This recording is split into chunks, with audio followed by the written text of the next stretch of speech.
Okay, so a big clump of Ionanthas here. It's actually a bit of a challenge because they're not my plants and I didn't mount them. So there's a bit of a guesswork in here to start with. Getting it off the mount. So just find where the wire comes through and slowly try and manipulate that out without upsetting anything too badly. There we go. Metal's out. Now, really good tip is have a look at what you've got. Have a count of how many plants you think you're going to end up with. So I think we've got 8 good ones here. Make yourself 8 tags before you start. Otherwise you'll have a table full of plants, no tags, no names, and they're pretty worthless once you lose the name for them. So this clump is, tag says 2017, so 5 years old. It's been growing together in one big lump. And sometimes the best way to start with these sort of more solid stems is to just work a blade in and try and give it a little slice just to start. And you'll feel it free up a little bit.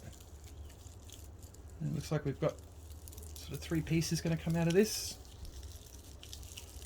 Again, grabbing from the base and twisting and pulling gently until you feel things free up. There goes one. And slowly tease the roots out. Again, these roots super tough. You could go rock climbing with them. We'll clean up the back end of the plant.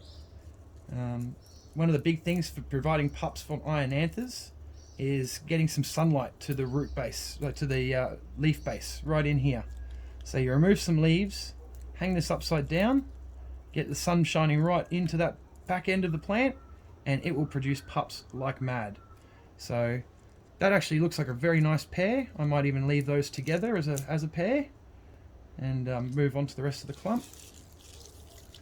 Again, just slowly twisting, manipulating. Oh, there's one that's come off. So that's probably an example of a poor split. That will still grow on and that'll harden off. Do recommend sort of 24 48 hours after you remove them. Leave them sitting on the table drying so that back end dries up and doesn't rot through. And then we've got some more healthy plants. Hopefully we'll get them off in one piece. It can hang on the beard. I'll show you at the end as well what the finished result is, with some mums that have been set up in the garden and left alone for a little while. These roots are just mental. Alright, so this one here is a really nice example of a plant. If we get rid of the dead leaves, you'll see that it's a very chunky, nice healthy growth habit there, and should come apart very easily from the one next door. Get your fingers right in all the way to the base, otherwise you risk sort of damaging the plant and not taking what you need to take away. And pull in a downward motion, and 9 times out of 10 that'll get you what you need, that root base and some roots attached as well. So another stunning plant.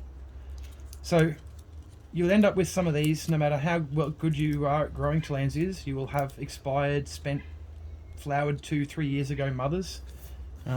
Nothing is lost. These will still produce babies. One of the recommendations from Gary May is something like this, where you simply glue that sad old mum, glue it onto a strand of old man's beard, and drape it into palm trees, Maria hedge, whatever you've got around the place. Just drape it in there so it gets a bit of light. Again, you want to take some of these leaves off and expose that bum area so it gets some sunlight. You can see that that's really nicely attached there. And all going well, in just a few months you will have something that resembles this. I'll try and get the beard out of the way so you can see the actual plant itself. So that is an expired mother. It was pretty ugly when it went in, and hung upside down off the old man's beard on the root. And we've got 3 gorgeous looking plants there, already starting to colour up, looking really nice and healthy. And at that size you'd be more than happy to take them off as well, split them up, glue them to something else and grow them on. So just to finish off, we'll split the last of these few up and a couple more nice big plants. Again, it's up to personal preference whether you take them to perfectly individual plants or whether you have a little bit of leeway to leave a pup and a mother together. Leaving them together with the pup and the mother, you'll get a much faster growth rate out of this pup, it can just affect the growth habit a little bit, where you'll get them a bit squished or growing off to one side, but totally up to you. I think they look quite cool. It shows you multiple generations of the plant. And almost finished. Now they're just peeling apart very easily. Pull those dead leaves off, and